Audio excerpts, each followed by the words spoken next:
Cela fera 1 an que la France a vécu l'attentat du Bataclan. Il y a eu Nice entre-temps. Que faut-il faire? Bah, écoutez, il faut déjà remettre en place les choses dans notre pays. On a mis à mal une politique pénale qui est quasiment qui n'existe plus.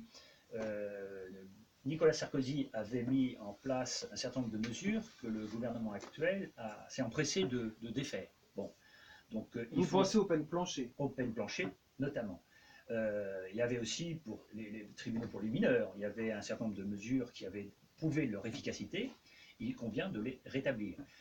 On ne peut plus continuer à être dans un pays où il y a une menace terroriste aussi forte, demander autant d'efforts à nos forces de police, y compris à l'armée, qui fait des missions de police, donc ce n'est pas forcément les missions traditionnelles, normales. On ne peut plus leur demander, alors justement, Justement, ce qu'il faut faire, c'est quand même rétablir donc cette politique pénale de façon à ce qu'on se voit dans un pays où il y a une tolérance zéro, et non plus avec un laxisme tel que je viens de l'évoquer. Mais vous pensez que ça a un impact direct sur la lutte contre le terrorisme? Là, on est dans un sujet qui est un peu différent, non?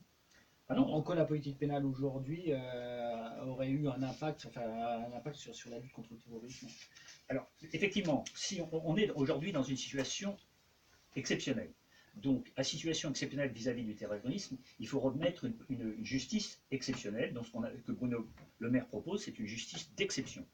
Ensuite, contre donc, tout le terrorisme. Il faut également donc, justement, mettre en place, ça veut dire quoi, justice d'exception? C'est-à-dire mettre en place des juges qui puissent juger rapidement et non pas attendre, comme c'est le cas aujourd'hui, un temps fou. Des juges qui existent déjà, ou faut-il créer davantage de postes? Il faut créer davantage de postes, absolument. Ah, c'est compliqué avec ce qu'on vient de dire là pendant 10 minutes juste avant. Un lien bien sûr, mais donc il y a une proposition qui est créée bien sûr un certain nombre de postes sur les quinquennats, notamment dans la justice et la police, en réduisant donc les autres secteurs dont on parlait tout à l'heure. Voilà.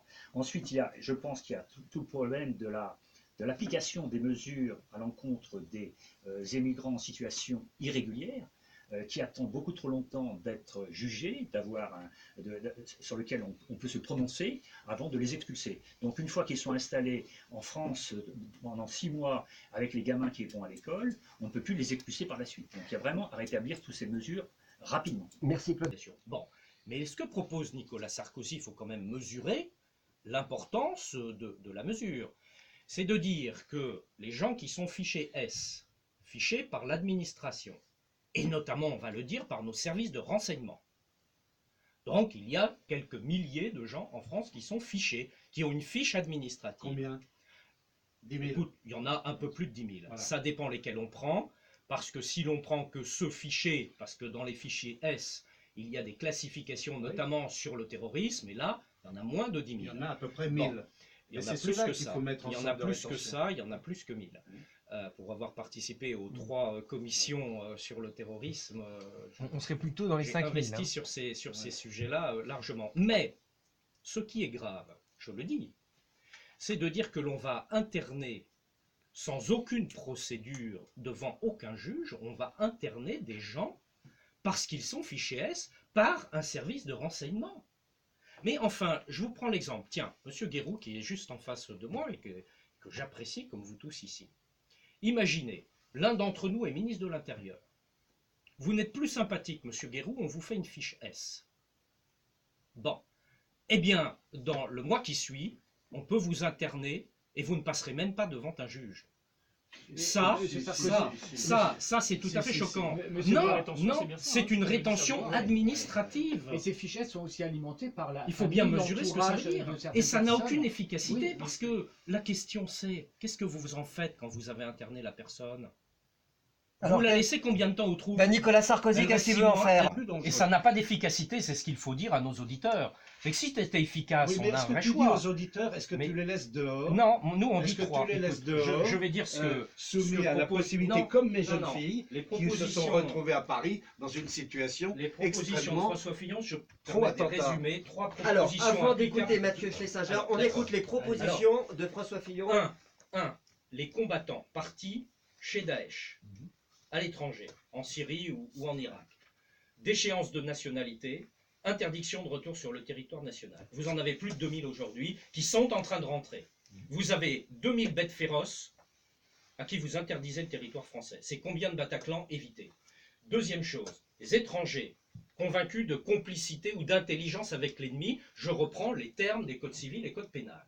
Expulsion immédiate, hors du territoire. Vous n'avez rien à faire sur le territoire national. Et une troisième proposition. Et troisième proposition, pour ceux qui ne sont pas partis à l'étranger, mais qui sont sur le territoire national, l'application du code pénal, tout est dans les textes de loi. Je peux vous donner les articles, on ne va pas s'embêter avec ça, mais tout y est, application immédiate. Vous pouvez aller, lorsqu'il y a intelligence avec l'ennemi, jusqu'à 30 ans de prison. Mais cela, la grande différence avec ce que propose Nicolas Sarkozy, c'est que nous passons toujours devant des juges, c'est-à-dire que l'état de droit est respecté et qu'il n'y a pas la gueule du client, je vais vous interner ou je ne vais pas vous interner, c'est la justice qui en décide. Et c'est fondamental dans un pays démocratique. L'exemple des 2 voyous criminels qui ont assassiné le prêtre, fiché S, dangereux, sortis de la justice, en liberté. Mais eh on bien, ne donc, dit pas, Jean-Pierre, que ça- la situation ça veut- actuelle est satisfaisante. Non, ça veut- ça veut- non, mais ça veut- il y a d'accord. je te suis. Et ce que je Les propose, 2000 que qui propose Fillon, rentreront, ça n'est pas les appliqué 2000 qui aujourd'hui. rentreront sur notre Oui. territoire. Alain Juppé, la S'ils proposition, rentrent justement, sur c'est ça. notre territoire, ils seront Jean-Pierre à nouveau Dor, dangereux. Et On va le laisser Serge, Mathieu, on va laisser Mathieu, les propositions d'Alain Juppé sur ce thème, justement sur le Je pense terrorisme. qu'on est tous d'accord sur le fait qu'il se passe des choses dans notre pays qui sont profondément inacceptables et qu'il y a un certain nombre d'outils qui sont aujourd'hui disponibles et qui ne sont pas utilisés. Serge Gouard vient de les rappeler. Aujourd'hui, l'une des principales difficultés que nous connaissons, c'est notre capacité à avoir du renseignement de qualité. Pourquoi on a une difficulté? Parce que notre capacité de renseignement territorial a été fragilisée par une réforme qui a été mise en place sous le quinquennat de Nicolas Sarkozy, qui a consisté à supprimer les RG. C'était une mauvaise réforme qui, aujourd'hui, nous a fait perdre une capacité de connaissance du territoire. Et vous parliez, Jean-Pierre Dor, à l'instant, de l'assassinat horrible du prêtre cet été. Les 2 personnes dont il était question se sont rencontrées pour l'une en prison et se sont radicalisées en prison. Et aujourd'hui, nous n'avons pas de capacité de renseignement en prison. Proposition d'Alain Juppé, créer une police pénitentiaire dont la principale mission sera de faire du renseignement en prison. Parce qu'il se passe des choses dans nos prisons qui ne sont pas surveillées, qui ne sont pas écoutées et qui ne nous permettent pas de remonter les filières. Mais comme Serge Gouard, je crois qu'il faut rester dans le domaine de l'état de droit. On n'a pas le droit, au nom d'une efficacité parfois même contestable, de faire changer la nature de notre pays.